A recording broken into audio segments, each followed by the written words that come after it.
On est en compagnie de Lucie Gallio et de Renaud Thomas de chez Pocket Édition.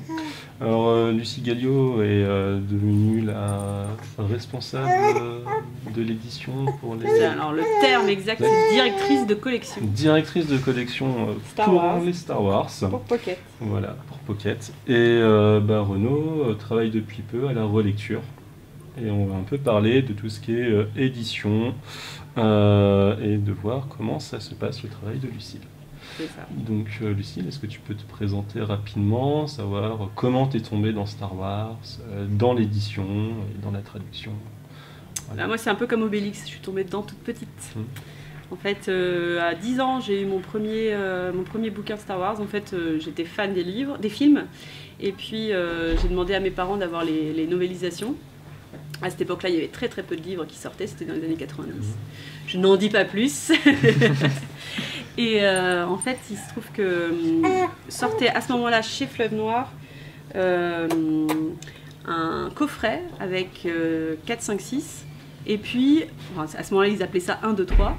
Et puis, il y avait un 4e tome qui était le premier de la trilogie de Throne de Timothy Zahn et qui était appelé le quatrième Star Wars, quoi. Donc j'ai commencé comme ça. Et puis alors avec un premier roman, c'était le début de l'univers étendu et que j'ai suivi jusque dans les années 2000. Dans les années 2000, je me suis arrêtée de lire du Star Wars parce que je commençais des études littéraires hippocagne et du coup lire du Star Wars ça ne me plaisait pas trop. Mais bon, j'avais donc je suis allée jusqu'aux jusqu'aux années 2000-2001, voilà, à lire des bouquins, donc c'est pas mal. Le Nouvel Ordre Jedi, je ne l'ai pas lu en entier, mais je me suis arrêtée en cours de route. Voilà. Et puis ensuite, ce qui s'est passé, c'est que j'ai commencé à traduire, à faire des traductions dans les années 2000-2006. Et puis j'ai fini par travailler avec Hachette à la Bibliothèque Verte pour traduire la novélisation de La Menace Fantôme qui est sortie en 3D. Donc il n'y avait pas encore le rachat par Disney. Et voilà, j'étais ravie de pouvoir faire ce travail-là, j'étais trop contente. Et puis quand il y a eu le rachat, ils se sont dit bah, tiens, on va ressortir toutes les novélisations. Et donc du coup, je les ai pas lâchées, je leur ai dit je vais tout faire. Et puis c'est comme ça qu'on a commencé à faire beaucoup de Star Wars.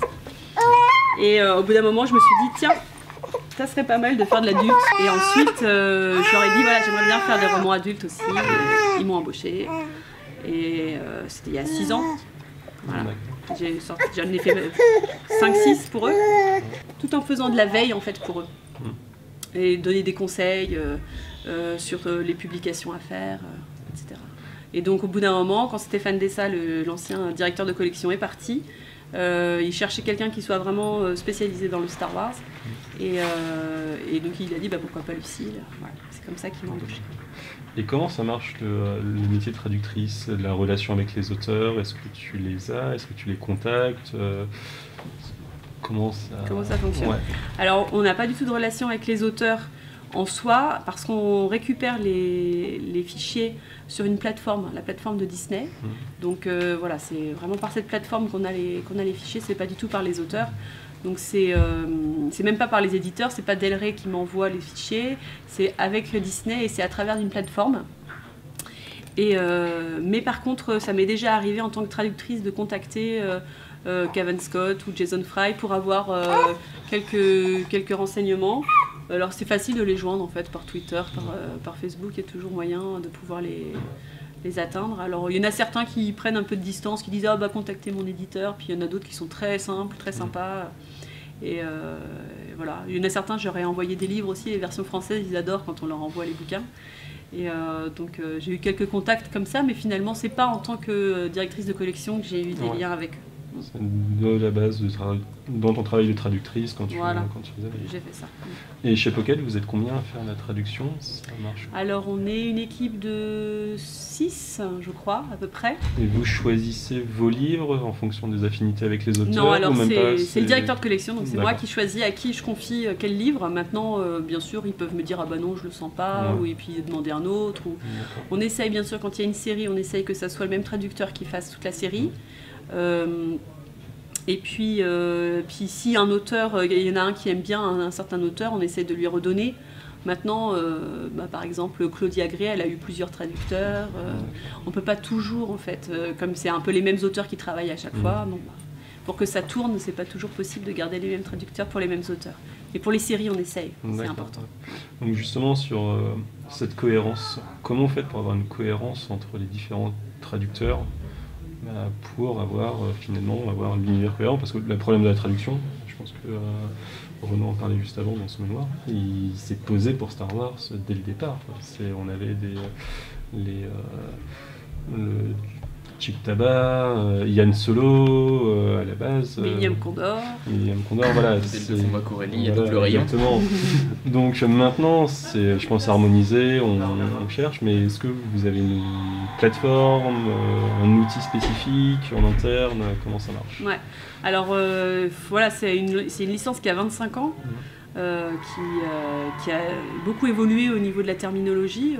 On est parti d'une terminologie très floue où chacun faisait un petit peu comme il voulait, à petit à petit réussir à établir des choses, surtout avec les films qui sortent et Disney qui est derrière tout ça. Ils ont envie qu'il y ait une uniformité, ce qui est très bien.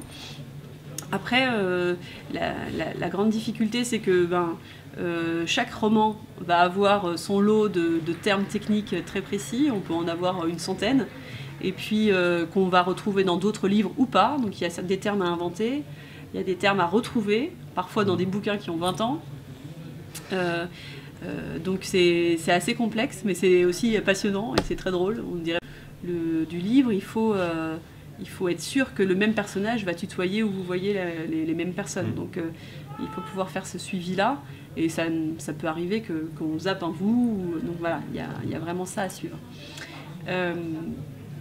Et ce qui se passe, c'est qu'on est plein d'éditeurs à travailler, à faire du Star Wars. Et moi, en tant que traductrice, j'ai travaillé pour plusieurs éditeurs.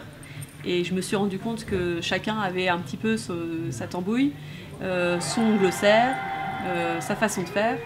Et du coup, il y a un projet là qui est en train de se monter avec Disney, pour créer un glossaire ou en tout cas au moins une charte éditoriale commune à tous les éditeurs. Donc là c'est tout frais, tout neuf, on va s'y mettre là. J'espère que Renaud va pouvoir m'aider aussi un petit peu. Pas de problème. Et on va créer donc du coup une charte édito qui va répertorier toutes les règles propres à Star Wars sur les pluriels, les féminins, les noms d'espèces, les grades militaires, les titres politiques, comment est-ce qu'on les traduit, comment est-ce qu'on met des majuscules ou pas, est-ce qu'on laisse un variable quand c'est un variable en anglais, enfin il y a plein de choses à couvrir. Et cette charte va être validée par tous les éditeurs, validée en dernier cas par Disney, et ensuite distribuée et aux encyclopédies en ligne. Donc on compte sur les encyclopédistes comme Holonet, puis Star Wars Universe et Star Wars Wiki pour mettre à jour tous ces termes-là et qu'on soit tous sur la même base. Voilà, l'idée c'est vraiment d'uniformiser, de travailler sur les mêmes termes et pour les lecteurs avoir une expérience de lecture plus agréable. J'en connais en interne qui vont être contents. Ah, ça va faire du travail. Ça va faire du boulot, mais on est conscient que voilà, vous avez des dizaines de milliers de fiches. On est conscient qu'il va y avoir de la relecture à faire, du temps. Mais même c'est en interne, on voit des fois des discussions de passé, de comment ça se traduit, on trouve une source qui dit ça, une autre source qui dit ça, comment on le fait. Justement, donc là l'intérêt c'est de pouvoir avoir une source unique qui établisse une fois pour toutes. Voilà. D'accord. Renaud, présente-toi un peu pareil, comment Star Wars, pourquoi Star Wars, de quelle façon, et nous présenter un peu le travail de relecture que tu vas être amené à faire. Pas de soucis, donc Star Wars pour moi c'est un peu comme tout le monde, je pense que je suis tombé dedans quand j'étais petit, c'est le premier film que j'ai vu. Je suis rentré dans l'univers étendu aussi par défaut, parce qu'il n'y avait pas de film à l'époque, j'ai découvert Star Wars en 91. Il n'y avait pas de jouets, il y avait pas... Donc les livres sont arrivés, ils ont comblé le trou entre le retour du Jedi et la menace fantôme. C'est comme ça que je suis rentré dedans, ma mère m'achetait tous les bouquins et donc c'est au fur et à mesure, je suis rentré dans l'univers étendu comme ça. Ensuite j'ai rejoint un site encyclopédiste également, Anakin World, qui existe encore malheureusement, mais on n'est plus assez actif malheureusement. Et je suis rentré chez Anakin World comme ça. Et donc voilà mon bagage niveau Star Wars. Et en parallèle, j'ai fait un master d'anglais, ce qui fait que sur Anakin World, je m'occupais de toutes les publications qui sortaient. Mon dernier gros travail, c'était sur Rebels notamment, que je regardais et que je fichais le lendemain. Donc c'était assez intéressant aussi, je me servais beaucoup de mon anglais. D'accord.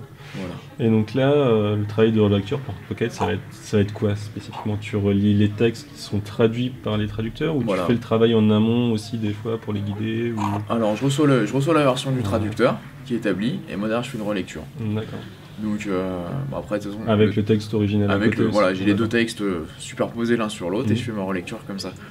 Après donc mon job c'est en plus de revoir des problèmes anglais pur, c'est de reprendre les terminologies, essayer de retrouver, créer cette cohérence que disait Lucille tout à l'heure, retrouver les termes, retrouver les termes qui n'existaient pas et essayer de vraiment se mettre à plat et faire en sorte qu'il y ait ce confort de lecture du début à la fin pour le lecteur. Donc c'est un peaufinage du travail du traducteur. D'accord. Et ça se passe comment l'interaction entre un traducteur et un relecteur? Moi pour le moment je passe tout par Lucille, donc j'ai pas de lien direct avec le... Alors ce qui se passe c'est qu'après son travail, une fois qu'il a relu, on envoie au traducteur, on envoie sa relecture, elle est avec le suivi des corrections, et donc comme ça lui il peut valider, lui ou elle peut valider en fait toute la correction, tout ce qu'il a dit, s'il est ok ou pas. Et ça lui permet aussi de voir comment est-ce qu'il peut s'améliorer, sur quel point il pêche particulièrement, et puis certains termes qu'il n'aurait pas trouvés, pouvoir les ajouter à son glossaire, enfin voilà. Ça permet aussi chacun de s'améliorer. Voilà. Et après, une fois que c'est validé par le traducteur, on envoie tout ça à Pocket, à l'équipe édito, qui va passer ça dans une grosse machine qui s'appelle Prolexis, qui corrige les fautes d'orthographe les plus grossières. On peut en laisser passer, ça arrive. Ça arrive hein. Et puis ensuite, il y a encore une relecture orthographe grammaire qui est faite à la main par une relectrice. Qui s'y connaît un petit peu en Star Wars parce que ça fait quelques années qu'elle relit. C'est pas une fan mais elle commence bien à s'y connaître. À force. Et voilà, à force. Et voilà, donc il y a quand même plusieurs étapes de relecture. Moi en général je suis aussi après la correction de cette correctrice là, je relis ces corrections pour m'assurer qu'elle n'a pas corrigé des choses qu'il ne fallait pas corriger, qui étaient liées. Parce que parfois on pense que c'est une erreur, puis en fait non, c'est lié au monde de Star Wars. Je pense par exemple les 4 points de suspension après long time ago, il y a 4 points de suspension qui ne sont pas dans la langue française, mais il faut les laisser pour cet univers. Voilà. Donc il y a encore un passage.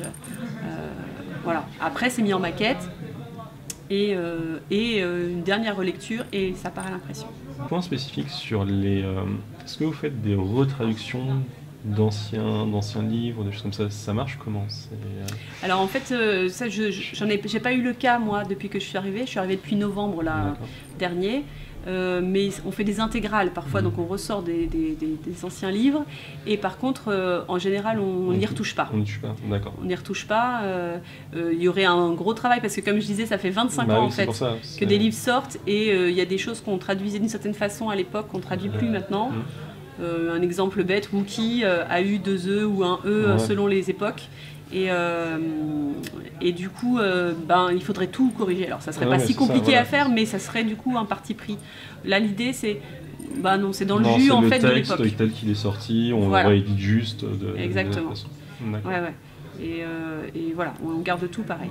D'accord. Okay. Mais c'est arrivé en fait, par exemple pour la novélisation, les novélisations qui sortent d'abord en grand format et ensuite en petit format, ça nous est arrivé par contre de faire des corrections entre le grand et le petit. Ça peut être des coquilles qu'on a repérées. Sur des retours qui ont été, d'accord. Ouais. Voilà. Ouais. Parce que là c'est plus quelques petits détails, donc c'est pas un gros travail. Pas d'autres questions? Je sais que Pierre tient à une question en particulier à toutes les personnes qui l'ont interviewé. D'accord. Honneur aux dames. Lucille, dans Star Wars, quel personnage jouerais-tu si tu avais le choix? On t'appelle pour un film, on te dit on veut dans le prochain Star Wars, vous avez carte blanche pour jouer un personnage. Chasseur de primes. Chasseur de primes. Ouais. Alors après, un personnage en particulier Non, même pas. Ouais, non, c'est sûr, un chasseur de primes. chasseur Pas un de primes. Jedi. Ouais. Ils sont trop niais, les Jedi. Ou alors Padawan de Obi-Wan Kenobi, mais sinon... Non, non, ouais, chasseur de primes, pas mal, ouais. Renaud, même question. Mais tu me l'as fait tout à l'heure, déjà. Ah Et mince. je vais donner la même réponse. Bah ouais, mais... Ce sera un méchant, parce qu'on se rappelle toujours des méchants. D'accord. Ça marche. Bah, merci beaucoup. Et alors attends, Ouais. j'ai une petite annonce juste au niveau du planning. Justement, on parlait des novélisations qui sortaient chez Outrefleur. Et donc cette année, on va avoir la novélisation de Solo qui devait sortir en septembre, qui finalement est reportée à novembre. Mais voilà, j'encourage tout le monde à sauter sur cette novélisation qui est très chouette, de Mur-Laferty. Et elle suivra donc en mois d'août, on va avoir Mort ou Vif, donc un roman sur lequel Renaud a travaillé, son tout premier roman. C'est ça. Oh, pression. Ah, c'est terminé maintenant. Voilà, c'est Ah, fait. le retour des lecteurs, en fait. Là. Ah bah les insultes c'est pour moi. Voilà, et donc ce roman Mort ou Vif qui présente justement la jeunesse de Solo. Et voilà, donc on sera dans le bain de Solo encore cette année, même si on n'a pas le film commence à être un petit peu loin, mais il y a de quoi être dans le bain cette année. Donc ça sera reporté pour novembre. Ça aidera à patienter un petit peu pour la sortie du film. Voilà. Ah, parfait. Merci beaucoup. Merci à vous deux.